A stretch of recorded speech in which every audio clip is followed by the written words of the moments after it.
Bilasizmi nima? Bir kun kelib, o'zingizni barcha sevganlarning orasida ko'rasiz.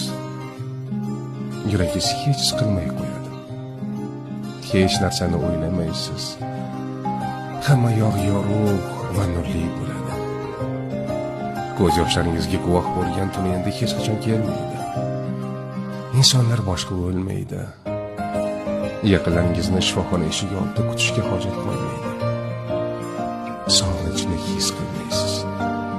U yerda faqat visol bor.